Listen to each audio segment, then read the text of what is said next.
Sir ಚುನಾವಣೆ ಕಾವು ಹೇಗಿದೆ? ಮಲ್ಲೇಶ್ ಬಾಬು ಅವರ ಸರ್ ಮಲ್ಲೇಶ್ ಬಾಬುನೇ ಗೆಲ್ಲಬೇಕು ಸರ್. ಯಾಕಂದರೆ ಮಲ್ಲೇಶ್ ಬಾಬು 2 ಸಲ ಸೋತಿದ್ದಾರೆ, ಕಡಿಮೆ ಅಂತರದಿಂದ ಸೋತಿದ್ದಾರೆ ಅವರು. ಬಟ್ ಒಳ್ಳೆ ಮನುಷ್ಯ, ನಮ್ಗೆ ಮನುಷ್ಯ ಬೇಕು, ಮತ್ತು ಪಕ್ಷನೂ ಬೇಕು. ಇವತ್ತು ಮೋದಿ ಒಂದು ನಾಯಕರು ಕೆಲವು ಜನ ಹೇಳ್ತಾ ಇದ್ದಾರೆ, ಮೋದಿ ಜೊತೆಯಲ್ಲಿ ಒಂದು ನಾಯಕರು ಮೋದಿನ ಗೆಲ್ಸೋಕ್ಕೆ ನಮಗೆ ದೇಶ ಇಂಪ್ರೂವ್ಮೆಂಟ್ ಆಗೋಕ್ಕೆ ಪ್ಲಾನ್ ಮಾಡ್ತಾಯಿದ್ವಿ. ಪಕ್ಷದು ಬೇಡ, ಪಕ್ಷದಲ್ಲಿ ನಮ್ಗೆ ಯಾವ್ದು ಇಂಪ್ರೂವ್ಮೆಂಟ್ ಆಗ್ತಾಯಿದೆ? ಇವಾಗ ಅಯೋಧ್ಯೆ ಎಕ್ಸಾಂಪಲ್, ಇಷ್ಟು ವರ್ಷದಿಂದ ಕಣ್ಣು ಕಾಣಿಸಿದ್ದು ನೆನೆಸಾಯ್ತದು, ಇಷ್ಟು ವರ್ಷದಿಂದ ಕನಸು ನೆನೆಸಾಯಿತು. ಒಳ್ಳೆ ಇದಿದೆ. ಮತ್ತು ಯೋಧರಿಗೆ ಸಪೋರ್ಟ್ ಕೊಡ್ತಾ ಇದ್ದಾರೆ. ಇವತ್ತು ನಮ್ಮದು ದೇಶ ಬರಬೇಕು, ಒಂದು ಇಂಡಿಯಾ ಕಂಡುಹಿಡಿಬೇಕಂದ್ರೆ ಹನ್ನೊಂದು ಎಲ್ಲೋ ಇತ್ತು ನಮ್ಮದು ಇಂಡಿಯಾನ ಗುರುತಿನ ಹಿಡಿತಾ ಇಲ್ಲ. ಇವತ್ತು 5ನೇ ಸ್ಥಾನಕ್ಕೆ ಬಂದಿದ್ದಾರೆ. ಬಟ್ ಇನ್ನೊಂದು 5 ವರ್ಷ ಬಂದರೆ ಮೋದಿ ನಮಗೆ 3ನೇ ಸ್ಥಾನ 2ನೇ ಸ್ಥಾನ ಬರೋಕ್ಕೆ ಚಾನ್ಸಸ್ ಇದೆ. ಬಟ್ ಖಂಡಿತ ಮಾಡ್ತಾರೆ ಅವರು. ನೀವು ಮೋದಿ ಮುಖ ನೋಡಿ ಓಟ್ ಹಾಕ್ತೀರಾ, ಮಲ್ಲೇಶ್ ಬಾಬು ಅವರ ಮುಖ ನೋಡಿ? ನಮಗೆ ಮೋದಿನೂ ಮುಖ್ಯ, ಮತ್ತು ಹೊಸ ಕ್ಯಾಂಡಿಡೇಟು 2 ಇದರಲ್ಲಿ ಸೋತಿದ್ದಾರೆ ಅಂತರ ಕಮ್ಮಿದಲ್ಲಿ. ಬಟ್ ಕಾಂಗ್ರೆಸ್ಸು 7 ವರ್ಷ 6 ವರ್ಷ ಇದಾದರು, ಏನೂ ಮಾಡಿಲ್ಲ, ಒಂದು ಇದಿಲ್ಲ. ಇವಾಗ ನಮಗೇನೆಂದರೆ ನೀರು 2ನೇ ಶುದ್ಧೀಕರಣ ಮಾಡ್ತಾರೆ, 3ನೇ ಶುದ್ಧೀಕರಣ ಮಾಡಿ ನಮ್ಮ ಜಿಲ್ಲೆಗೆ ನೀರು ತಂದು ಕೊಟ್ಟರೆ ನಮಗದೊಂದು ಅನುಕೂಲ ಆಗುತ್ತೆ. ಇಲ್ಲ, ಇದು ನಮ್ಮ ಮುಳಬಾಗಿಲು ತಾಲೂಕಲ್ಲಿ ಒಂದು ಇದು ಈ ಫ್ಯಾಕ್ಟ್ರಿಗಳೆಲ್ಲ ಕಟ್ಟಿದ್ರೆ ನಮ್ಗೆ ಅನುಕೂಲ ಆಗುತ್ತೆ, ಜನಗಳಿಗೆ ಕೆಲಸ ಕೊಟ್ಟಂಗೆ ಆಗುತ್ತೆ. ಸರ್ ಫ್ರೀ ಬಗ್ಗೆ ಯಾರಿಗೂ ಬೇಕಾಗಿಲ್ಲ. ಮಗುವಿನ ಆರೋಗ್ಯ ಮೊದಲು ವಿದ್ಯೆ ಯಾರಿಗೂ ಬೇಕಾಗಿಲ್ಲ ಫ್ರೀಗೆ. ಸರ್ ಅವ್ರು ಎಲ್ಲಿಂದ ತಂದು ಕೊಡ್ತಾ ಇದ್ದಾರೆ? ಅವ್ರ ಮನೆಯಿಂದ ತಂದು ಕೊಡ್ತಾರೆ. ಏನಕ್ಕೆ ಬೇಕು ಆ ಫ್ರೀ ಬಗ್ಗೆ? ಬೇರೆ ಜನ ಸೋಂಬೇರಿ ಆಗಿಬಿಡ್ತಾ ಇದ್ದಾರೆ. ಜನ ಸೋಂಬೇರಿ, ಪ್ರಯೋಜನ ಇಲ್ಲ, ಸುಮ್ಮನೆ ಅರ್ಥ ಆಗ್ತಾ ಇಲ್ಲ ಜನಗಳಿಗೆ.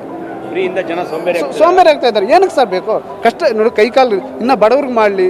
60 ವರ್ಷಕ್ಕೆ ಇವಾಗ ದುಡ್ಡಿರೋರು ಬಸ್ಸಲ್ಲಿ ಹೋಗ್ತಾ ಇದ್ದಾರೆ, ದುಡ್ಡು ಇಲ್ಲದೆ ಇರೋರು ಬಸ್ಸಲ್ಲಿ ಹೋಗ್ತಾ ಇದ್ದಾರೆ. ಏನು ಪ್ರಯೋಜನ ಇಲ್ಲ. ಅದರಿಂದ ಪ್ರಯೋಜನ ಏನಿದೆ? ಅದು ಎಲ್ಲಿಂದ ಬರ್ತಾ ಇದೆ? ಇವಾಗ ಒಂದು ಪಂಚಾಯತಿಗೆ ಅನುದಾನ ಕೊಡ್ತಾ ಇಲ್ಲ. ಏನು ಕೊಡ್ತಾ ಇದ್ದಾರೆ ಅನುದಾನ? ಮನೆಗಳು ಬಂದು ಎಷ್ಟು ವರ್ಷ ಆಯಿತು? ಏನಿಲ್ಲ. ಇವಾಗ ದನ ಸೆಡ್ಡು, ಕರು ಇವು ಅದು ಕೊಡ್ತಾಯಿದ್ರು, ಅದು ಅನುಭಾಗ್ಯ ಇಲ್ಲ, ಅನುದಾನನೇ ಇಲ್ಲ ಇವಾಗ ಪಂಚಾಯತಿಗೆ. ಸರ್ ಚುನಾವಣಾ ಕಾವು ಹೇಗಿದೆ? ಕೋಲಾರದಲ್ಲಿ ಯಾವ ಪಕ್ಷ ಬಂದರೆ ತಮ್ಮ ಕ್ಷೇತ್ರ ಅಭಿವೃದ್ಧಿ ಆಗುತ್ತೆ ಅಂತ? ನಮ್ಮ JDS BJP ಅಲಿಯನ್ಸು ಆ ಕ್ಯಾಂಡಿಡೇಟ್ ಬಂದರೆ ನಮಗೆ ಅನುಕೂಲ ಆಗ್ತದೆ. ಯಾಕಂದರೆ ಮೋದಿ ಗ್ಯಾರಂಟಿ, ಮೋದಿಯವರು ನಂಬರ್ 1 ವಿಶ್ವ ನಾಯಕರು. ಆದ್ದರಿಂದ ಅವ್ರು ದೇಶನ ಉದ್ಧಾರ ಮಾಡ್ತಾರೆ. ಅವ್ರು ಬಂದ್ರೇ ನಮಗೆ ಇವಾಗ 70 ವರ್ಷದಿಂದ ಕಾಂಗ್ರೆಸ್ನೆಲ್ಲ ನೋಡಿದ್ದೀವಿ, ಅವ್ರು ಏನು ಪ್ರಯೋಜನ ಇಲ್ಲ. ಅವರೆಲ್ಲ ಸ್ವಲ್ಪ ಡೂಪ್ಲಿಕೇಟು. ಆ ಗ್ಯಾರಂಟಿ ಅಂತ ಗ್ಯಾರಂಟಿಯಲ್ಲಿ ಗೆಲ್ದಿರೋ ಅಷ್ಟೇ ಗೆದ್ದಿರೋ, ಇಲ್ದಿದ್ರೆ BJPನೇ ಇರ್ತಾಯಿತ್ತು ನಮ್ಮ ಕರ್ನಾಟಕದಲ್ಲಿ. ಇವಾಗ ಕೋಲಾರ ಜಿಲ್ಲೆಯಲ್ಲಿ ಮಾತ್ರ ಗ್ಯಾರಂಟಿ ನಾವು ಗೆಲ್ತೀವಿ. ಕಾಂಗ್ರೆಸ್ ಗ್ಯಾರಂಟಿಗಳಿಂದ ಏನು ಪ್ರಯೋಜನ ಆಗಿಲ್ವಾ? ಪ್ರಯೋಜನ ಆಯ್ತು ಆವಾಗ ಅವ್ರಿಗೆ, ಇವಾಗಿಲ್ಲ. ಜನಗಳಿಗೆ ಪ್ರಯೋಜನ ಆಗ್ತಿಲ್ವಾ? ಆಗಿಲ್ವಾ? ಇಲ್ಲ, ಆಗಿತ್ತು. ಸುಮ್ಮನೆ ಅದು ಇಲ್ಲ, ಆಗೋಲ್ಲ. ಗ್ಯಾರಂಟಿ ಆಗಿಲ್ಲ, ಸುಮ್ಮನೆ ವೇಸ್ಟ್ ಅದು. ಯಾವೆಲ್ಲ ಅಭಿವೃದ್ಧಿ ಯೋಜನೆಗಳಾಗಬೇಕು ತಮ್ಮ ಕ್ಷೇತ್ರದಲ್ಲಿ? ಕೋಲಾರ ಡಿಸ್ಟಿಕ್ ನೀರು ಬೇಕು ಫಸ್ಟು. ಒಂದು ಕಾರ್ಮಿಕ ಇದು ಬೇಕು, ಕಾರ್ಖಾನೆಗಳು ಬೇಕು.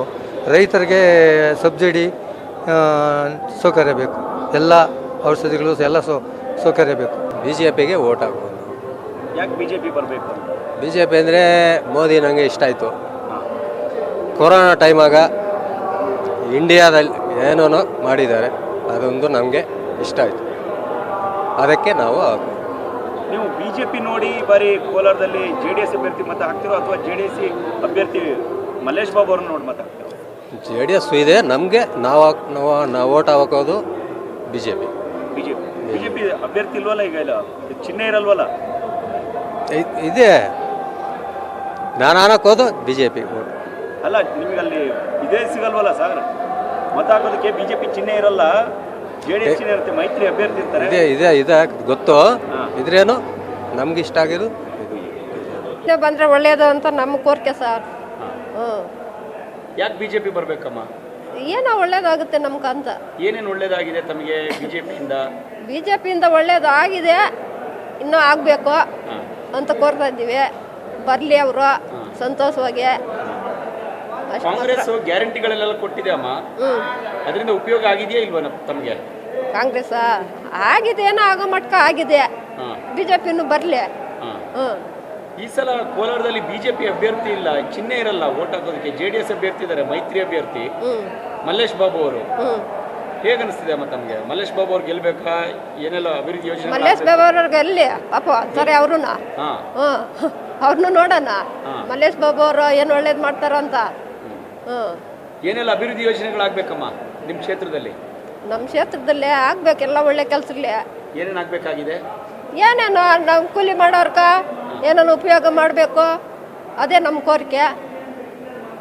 ಹೊಲ ತೋಟ ಇಲ್ಲ, ಏನೂ ಇಲ್ಲ, ಕೂಲಿ ಮಾಡಿದರೆ ಉಂಟು, ಇಲ್ಲಾಂದರೆ ಇಲ್ಲ ಅಂತ ವರ್ಕೆಲ್ಲ ಏನೇನು ಒಳ್ಳೇದಾಗಬೇಕು ಅಂತ ನಮ್ಮ ಕೋರಿಕೆ.